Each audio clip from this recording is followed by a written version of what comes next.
one of the, I would say, beautiful effects of the funeral service, the memorable, very powerful, very emotional service that was a good part of the day on Sunday, is I think it has, if it hasn't created, it's accelerated, it has paved the way for a spirit of renewal in this country.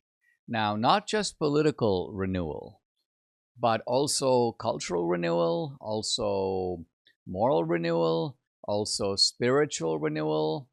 And I think that my new film, The Dragon's Prophecy, is going to be a part of that.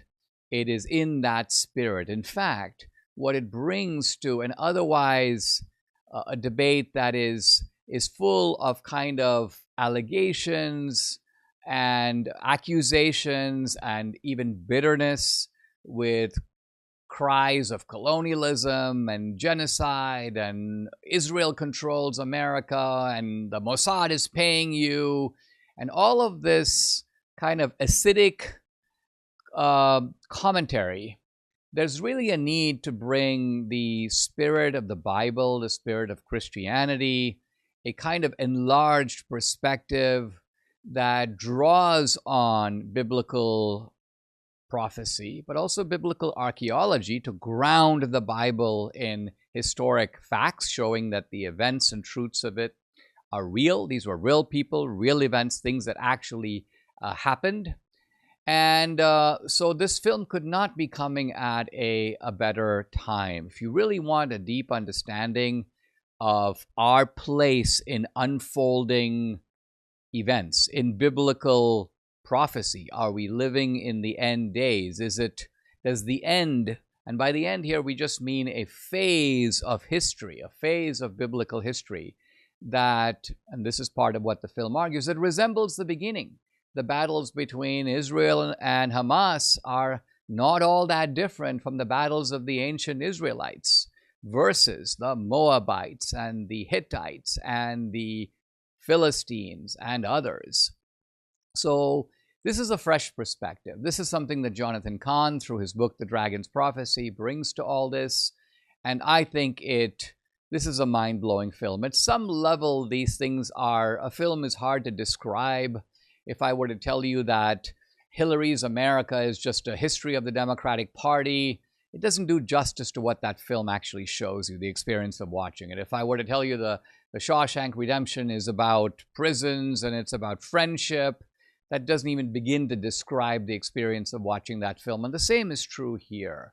From the people who have watched this film, who've previewed it, they're like, Dinesh, I'm like a little bit of a different person at the end of watching this film than I was before. Now, movie tickets are available. You can buy them now, get them now.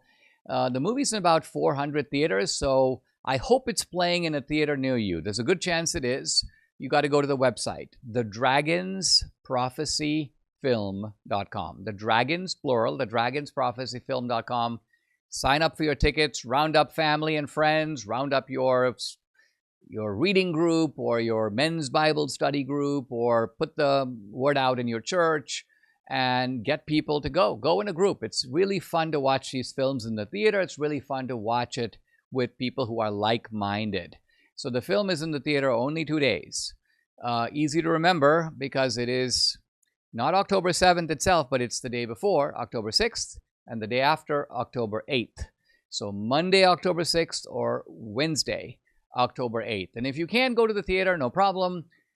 October 9th, the very next day, it's available for streaming and DVD. And you can pre-order your streaming and DVD now. Again, go to the website, thedragonsprophecyfilm.com.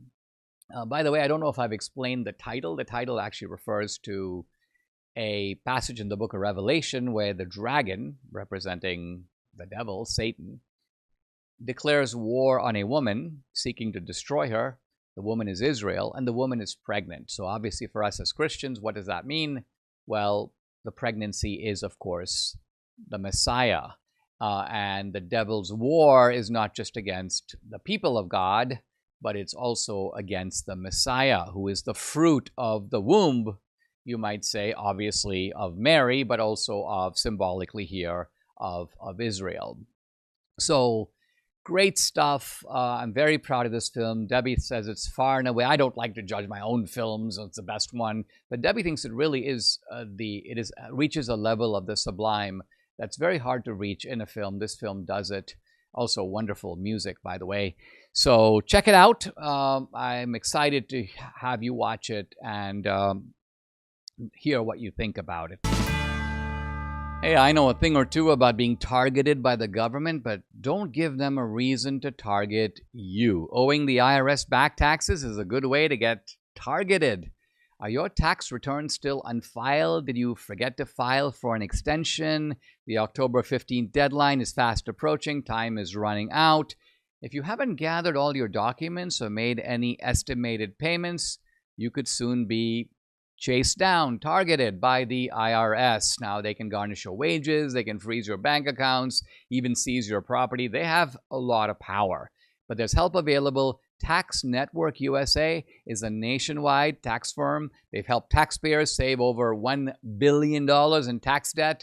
They've filed hundreds of thousands of tax returns, assisted thousands in reducing their tax burden, and they can help you too. Don't wait. Visit tnusa.com.